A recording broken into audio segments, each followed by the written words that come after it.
Hi friends, I'm Heidi Villegas with Healing Harvest Homestead, and I am here to share herbal and aromatic and natural living tips for you to help you be more self-reliant and live a healthier life, which is what we do in our house and on our homestead. So I thought I would pop in here. I was just making some herbal teas and things and reviewing an article that I had written way back in 2018 about kitchen spices that also double as medicinal herbs. And I thought I would just do a really quick rundown here of 14 of my favorites. This isn't all of them by any means. There are so many more, but this is going to give you an idea of how your kitchen can serve as a home pharmacy. Next up is rosemary. I grow rosemary indoors all year round. I have a massive plant. So we are in zone 5 here. Rosemary will not last outside. So people usually will grow it as an annual. Every year they just get some rosemary and they plant it. But where we're at, I have a great sunny window. I have a huge plant. It goes outside for the summer. And then once we start getting those first freezes, it comes back indoors and it sits in the window.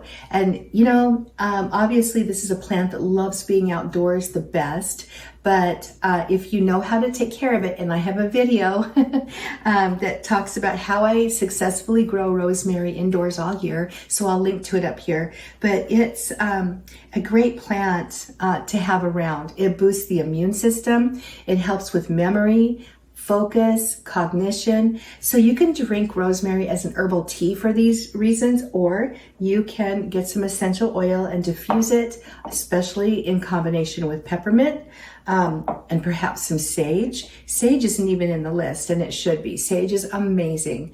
But I just really love having rosemary around at all times. Not only is it great to cook with, but it's really helpful for your wellness. Besides wellness, let's talk about appearance.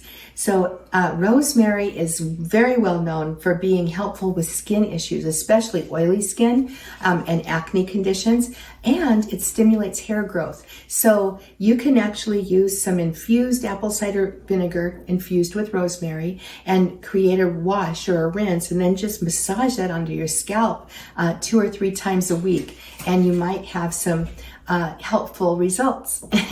You can also use the essential oil for that. You want to definitely be sure you're diluting it properly. And if you join our natural living community, it's a place where you can get in there and ask all kinds of questions about all of these natural living topics, homesteading topics, everything. I'll link to that too. It's free for everyone to join. I would love to have you join us. One other appearance related aspect that rosemary helps with is cellulite. So I do have a juniper cellulite salt scrub recipe on my website. I'll put the link somewhere.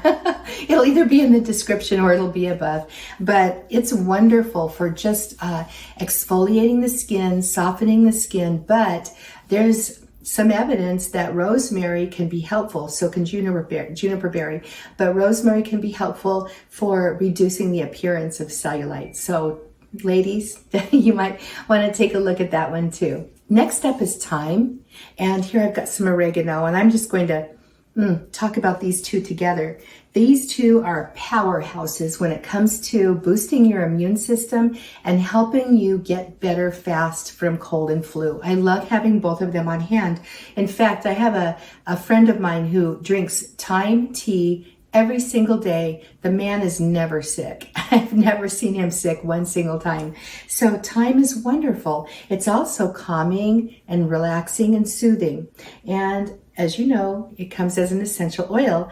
Essential oils often will have chemotypes. A chemotype is a special chemical makeup depending on how the plant is grown. If you happen to get thyme, it's Thymus vulgaris CT linalool. So look for the word linalool. You know that that is going to be super calming and relaxing. So not only are you going to get the benefits of the immune boosting and the health benefits and wellness benefits of breathing it in and the clean air, but you're also going to be calmed at the same time. Linalool is the same chemical that lavender has in very high amounts that works as a relaxant. So just keep that in mind when you're looking for thyme. So thyme and oregano both are great for heart health. They're wonderful disinfectants. To an extent, if you use them the right way. I love infusing them in vinegar and then creating cleaning sprays with them. Both, I think they're both just excellent. And many people are aware of oregano as in terms of getting rid of a cold really fast. I keep hearing on the interwebs all the time, take your oregano oil. And I just want to qualify that. You do not want to use the essential oil internally. Oregano oil is a totally different thing. Do some research on that. Be sure you're using the right oregano oil if you're going to be using it for your wellness. But frankly, I just love to have the plant on hand and use the plant or the essential oil in my home. So same with thyme. We're almost done with the herbs. This is turmeric. And usually I will have little knobs of turmeric, just like I do the ginger. They're both in the Zingiberaceae family, so they're both, it's the rhizome that's used. They're both anti-inflammatory, but turmeric has become well known in recent times as being a very, very strong anti-inflammatory for those who suffer from arthritis and sore joints and just general inflammatory conditions, even throughout the whole body. So I just really love turmeric for that reason. And again, I just want to go back to the black pepper. If you plan on using turmeric as a anti-inflammatory helper for your body, this is because it works that way because of the curcumin that it contains. You definitely want to combine it with some black pepper. Black pepper contains piperine, and it simply does an amazing job of making that curcumin more bioavailable. So you definitely want to use them both. My preferred ratio that I use is 3 parts of turmeric to 1 part of pepper. If you want to get into measurements, you could say 1 teaspoon of turmeric to 1/4 teaspoon of the black pepper.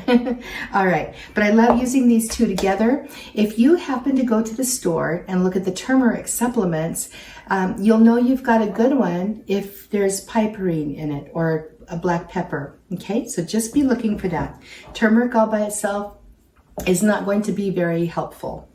Otherwise, I love turmeric because it's high in antioxidants and it's very anti-aging. A lot of people will make turmeric masks for their skin, and just because it has really helpful anti-aging qualities.